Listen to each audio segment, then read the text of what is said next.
Review exercise 3.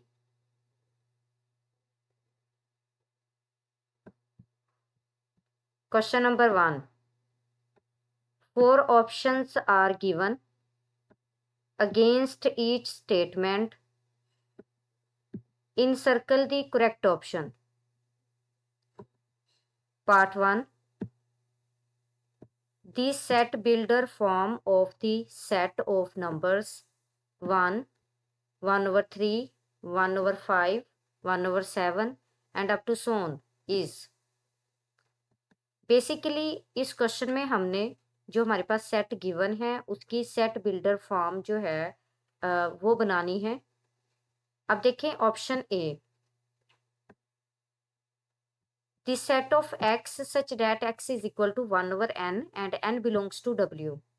अब देखें N जो है वो डब्ल्यू से बिलोंग कर रहा है यानी होल नंबर से।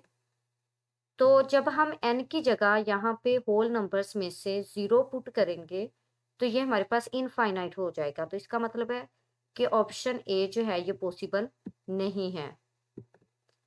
इसी तरह option B, the set of x such that x is equal to 1 over 2n plus 1 where n belongs to W, यानी एन जो है ये होल नंबर से बिलोंग कर रहा है। अब देखिए यहाँ पे हमारे पास नोमिनेटर में जो है वो 1 है। अब हमने देखना है कि क्या हमारे पास डिनोमिनेटर्स में ये वाली वैल्यूज बनती हैं या नहीं बनती। अब देखें जब डिनोमिनेटर में हम n की जगह फर्स्ट होल नंबर पुट करेंगे यानी 0 पुट करेंगे तो 2 इंटू 0 प्लस 1 जो है ये बेसिकली 1 के इक्वल होगा। और जब 1 को 1 पे डिवाइड करेंगे तो ये फर्स्ट वाला नंबर हमारे पास बन रहा है 1। इसी तरह जब सेकंड में हम n is equal to 1 put करेंगे तो 2 इंटू 1 प्लस 1 जो है ये हमारे पास इक्वल होगा 3 के। तो यहाँ से हमारे पास आंसर बन रहा है 1 ओवर 3।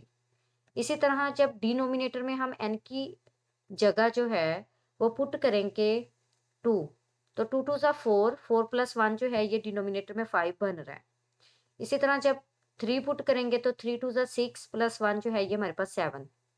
तो इसका मतलब है हमारे पास जो ऑप्शन बी है ये बेसिकली करेक्ट ऑप्शन है। इसी तरह अगर हम सी ऑप्शन को देखें तो जब n की जगह हम 0 पुट करेंगे तो 1 ओवर 1 बन जाएगा जिससे आंसर 1 के इक्वल आएगा। लेकिन जब n की जगह 1 पुट करेंगे तो 1 प्लस 1 जो है ये 2 होगा यानी आंसर किसके इक्वल आएगा 1 ओवर 2 के। तो यहाँ पे हमारे पास 1 ओवर 3 है। तो इसका मतलब है ऑप्शन सी भी जो है ये करेक्ट ऑप्शन नहीं है। ऑप्शन डी में भी नोमिनेटर में जस्ट वैल्यू है, डिनोमिनेटर में 1 है। लेकिन हमारे पास जो सेट गिवन है इसमें नोमिनेटर में 1 है और डिनोमिनेटर में हमारे पास जो है वो ऑड नंबर्स हैं। तो इसका मतलब है कि हमारे पास ये ऑप्शन डी भी जो है ये करेक्ट ऑप्शन नहीं है जी। Part 2, if A is the empty set then power set of A is. अगर ए हमारे पास एक एम्प्टी सेट है तो हमने देखना है कि इसका पावर सेट क्या होगा। तो पावर सेट हमारे पास ऐसा सेट होगा जो कि कंटेन कर रहा होगा सेट ए को। तो ऑप्शन सी जो है ये हमारे पास करेक्ट ऑप्शन है। ऑप्शन सी में हमारे पास एक ऐसा सेट है जो कि एम्प्टी सेट को कंटेन कर रहा है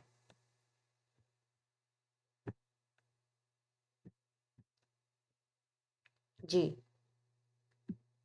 part 3, if U is the universal set that is the set of numbers 1, 2, 3, 4 and 5 and A is the set of numbers 1, 2, 3 and B is the set of numbers 3, 4 and 5, then U difference A intersection B। तो अब यहाँ पे हमने U difference A intersection B find out करना है। चूंकि यहाँ पे हमारे पास A और B तो गिवन है बट A इंटरसेक्शन B नहीं है। तो इसका मतलब है यहाँ पे A इंटरसेक्शन B जो है ये बेसिकली हमारे पास इक्वल होगा। अब देखिए यहाँ पे हमने फर्स्ट ऑफ ऑल जो है वो A intersection B find out करना है। तो बेसिकली A इंटरसेक्शन B हमारे पास उन एलिमेंट्स का सेट होगा जो A और B में जो है वो कॉमन होंगे। तो देखें सेट A में भी और सेट B में भी जो है वो थ्री एलिमेंट एक ऐसा एलिमेंट है जो दोनों सेट्स में कॉमन है। तो इसका मतलब है A intersection B is the set of number 3, यानी ये हमारे पास एक सिंगलटन सेट है विच कंटेन नंबर 3। अब यहाँ पे हमने U difference A intersection B find out करना है। तो basically U difference A intersection B set में हमारे पास वो एलिमेंट्स होंगे जो यू से तो बिलोंग कर रहे होंगे लेकिन ए इंटरसेक्शन बी से बिलोंग नहीं कर रहे होंगे। तो इसका मतलब है यू सेट में से हमने नंबर 3 को निकाल देना है। बाकी जो है ये बेसिकली हमारे पास सेट होगा उन नंबर्स का जो यू से तो बिलोंग कर रहे हैं लेकिन ए इंटरसेक्शन बी से बिलोंग नहीं कर रहे। तो इसका मतलब है यहाँ पे हमारे पास ऑप्शन ए जो है ये करेक्ट ऑप्शन है।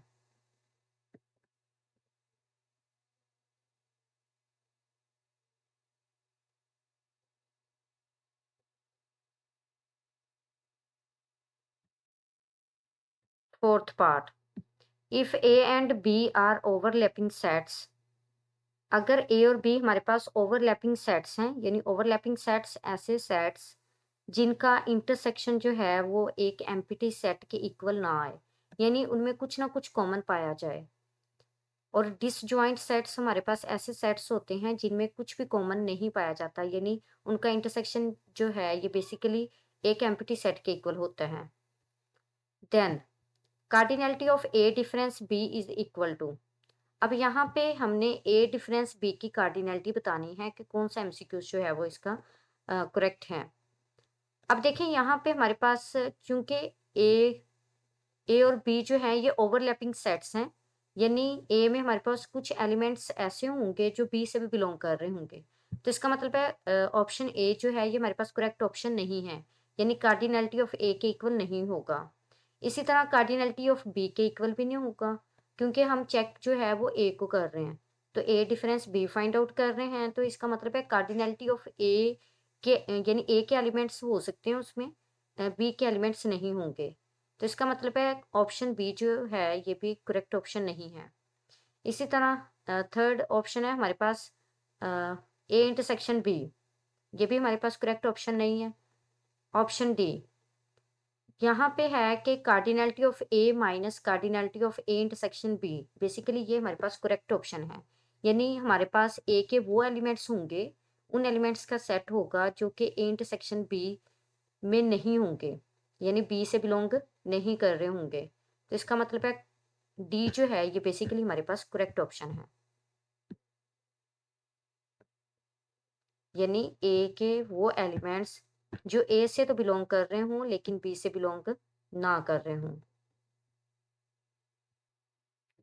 Fifth part, if A is the subset of B and B difference A not equal to empty set, यहाँ पे है कि A B का सबसेट है लेकिन अगर हम B का A से डिफरेंस फाइंड करें तो वो एम्प्टी सेट के इक्वल नहीं आता। इसका मतलब है A B का सबसेट है लेकिन A B के इक्वल नहीं है। Then cardinality of B minus A, यानी B difference A is equal to, अब हमने ये चेक करना है कि हमारे पास cardinality of B difference A क्या होगी। यहाँ पे ए डिफरेंस बी था लेकिन ये था कि ओवरलैपिंग सेट्स हैं, यानी सबसेट वाला कोई क्राइटेरिया नहीं था। लेकिन यहाँ पे है कि ए बी का सबसेट है लेकिन सेकंड कंडीशन हमें ये बता रही है कि ए बी के इक्वल नहीं है, यानी इनका डिफरेंस जो है वो एक एम्प्टी सेट के इक्वल नहीं है। तो अब हमने चेक करना है कि हमारे पास कार्डिनलिटी ऑफ बी डिफरेंस ए जो है वो किसके इक्वल होगी। तो वो हमारे पास ज़ीरो के इक्वल तो नहीं होगी क्योंकि यहाँ पे उसने बता दिया है कि हमारे पास बी डिफरेंस ए जो है वो एम्प्टी सेट नहीं है। अगर एम्प्टी सेट होता तब हमारे पास कार्डिनलिटी जो है वो ज़ीरो होनी थी। अब कार्डिनलिटी ऑफ बी, तो अब ये भी नहीं है कि सारी के सारा जो है वो हमारे पास सेट बी ही बन जाए क्योंकि ए जो है ये बी में बी का सबसेट है।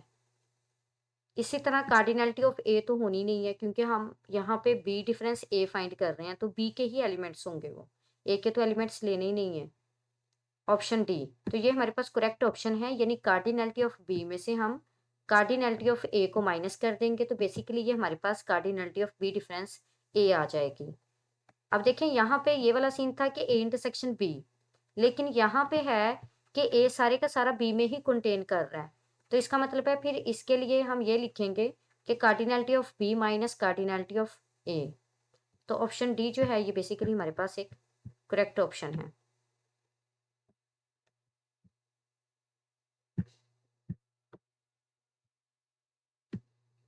Question number 6, if cardinality of A union B is equal to 50, cardinality of A is equal to 30 and cardinality of B is equal to 35, then find cardinality of A intersection B.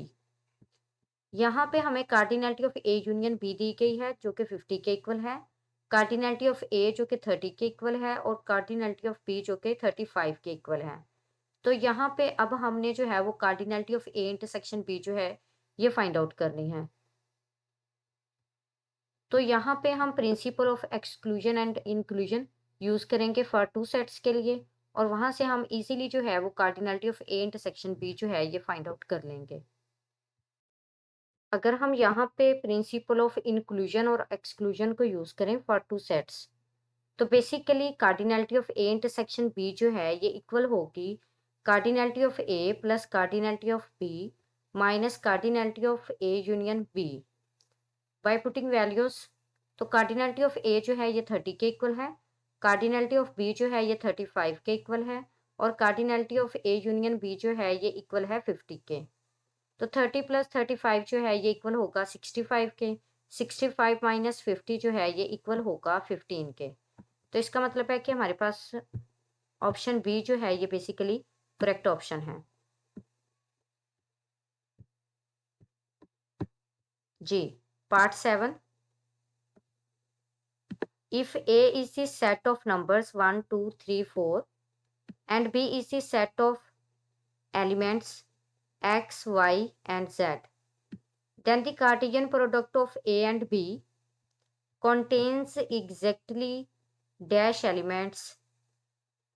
अब देखें यहाँ पे set ए में जो है वो 4 elements हैं, यानी कार्डिनलिटी ऑफ ए जो है ये बेसिकली 4 के इक्वल है, और सेट बी में हमारे पास 3 एलिमेंट्स हैं। अब हम ये चेक करना चाह रहे हैं कि हमारे पास cardinality of A cartesian product of B ये बेसिकली हमारे पास इक्वल होगी cardinality of A into cardinality of B के। कार्डिनलिटी ऑफ ए जो है ये 4 के इक्वल है और कार्डिनलिटी ऑफ बी जो है ये 3 के इक्वल है। जब 4 को 3 से मल्टीप्लाई करेंगे तो यहाँ से हमारे पास जो करेक्ट ऑप्शन बनेगा वो ऑप्शन बी है जो कि इक्वल है 12 के।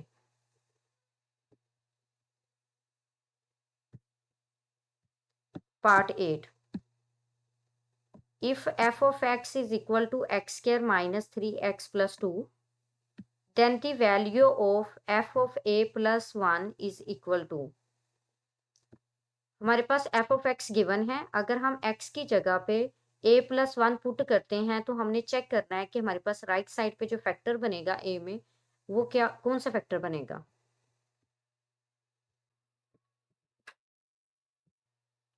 जब यहाँ पे हम x की जगह f of x में a प्लस 1 पुट करेंगे तो इस इक्वेशन को हम इस तरह से राइट करेंगे f of a plus 1 is equal to a plus 1 raise to power 2 minus 3 into a plus 1 plus 2।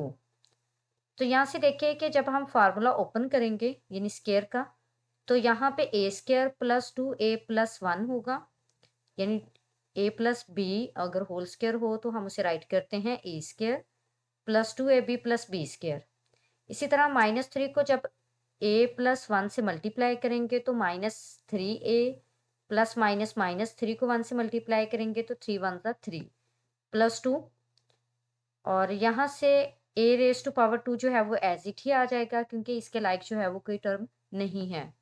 इसी तरह 2a प्लस में और 3a माइनस में प्लस माइनस माइनस होगा, 3 में से 2 माइनस करेंगे तो यहाँ से ये हमारे पास इक्वल होगा माइनस a के, यानी बड़ी रकम के साथ माइनस का साइन है, जो हमारे पास बड़ी रकम के साथ साइन होता है वही आंसर के साथ आता है। तो यहाँ पे 1 प्लस 2 जो है ये 3 के इक्वल होगा, प्लस में 3 और प्लस में 3 और माइनस में 3 0 के इक्वल होगा। तो यहाँ से हमारे पास आंसर बन गया है a स्क्वायर माइनस a। तो इसका मतलब है हमारे पास ऑप्शन डी जो है ये बेसिकली करेक्ट ऑप्शन है।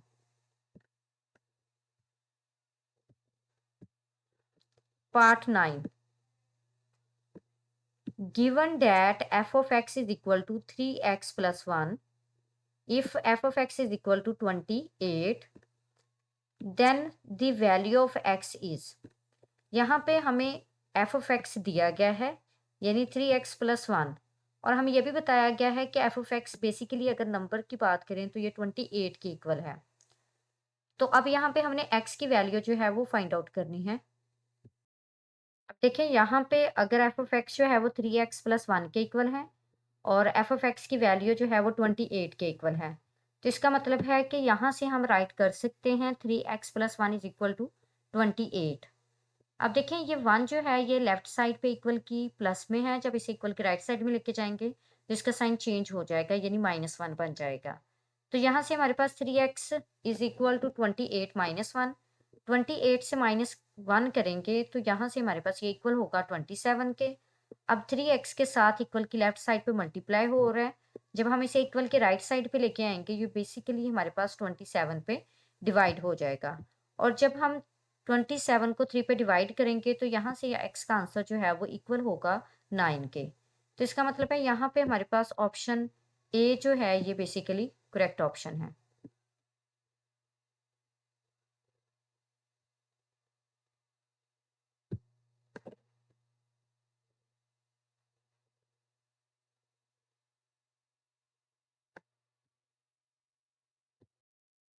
Part 10, let A is the set of numbers 1 2 3, B is the set of alphabets A and B, two known empty sets, and f from A to B be a function defined as f is equal to the set of pairs 1a, pair 2b, pair 3b, then which of the following statement is true। यानी कि हमारे पास set ए और set be given है और function जो define करवाया गया है वो भी गिवन है। अब हमने चेक करना है कि हमारे पास ये फंक्शन कौन सा है, इंजेक्टिव है, सरजेक्टिव है, बाइजेक्टिव है या फिर इनटू है ओनली।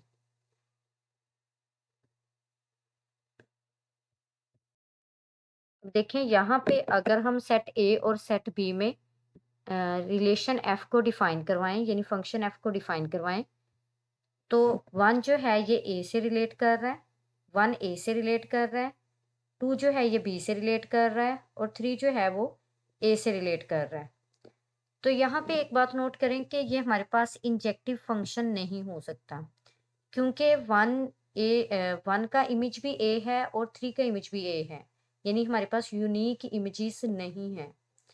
तो इसका मतलब है ये इंजेक्टिव नहीं हो सकता, यानी 1 1 नहीं हो सकता। अगर 1 1 नहीं है तो 1 1 का ही सेकंड नेम जो है ये हमारे पास इंजेक्टिव है। सरजेक्टिव, अगर हम यहाँ पे एक बात नोट करें तो डोमेन ऑफ एफ जो है वो बेसिकली बी के इक्वल है, तो इसका मतलब है कि ये हमारे पास ऑन टू फंक्शन है यानी सरजेक्टिव फंक्शन है। अब देखिए सी ऑप्शन में है कि एफ इज बाइजेक्टिव, बाइजेक्टिव के होने के लिए 1 1 और ऑन टू होना जरूरी है। ये ऑन टू तो है क्योंकि डोमेन ऑफ एफ जो है वो बी के इक्वल है, लेकिन इन 1 1 नहीं है, तो इसका मतलब है ऑप्शन सी भी जो है ये करेक्ट ऑप्शन नहीं है। और डी हमारे पास F is into only, into का मतलब है कि डोमेन ऑफ एफ जो है ये सबसेट होगी बी की, लेकिन बी के इक्वल नहीं होगी। अब चूंकि यहाँ पे बी के इक्वल है तो इसका मतलब है ये इनटू फंक्शन नहीं है, तो इसका मतलब है यहाँ पे जो करेक्ट ऑप्शन है वो ऑप्शन सी है, सॉरी बी है, यानी एफ जो है वो सरजेक्टिव फंक्शन है। कैसे? क्योंकि यहाँ पे डोमेन ऑफ एफ जो है वो बेसिकली इक्वल है बी के।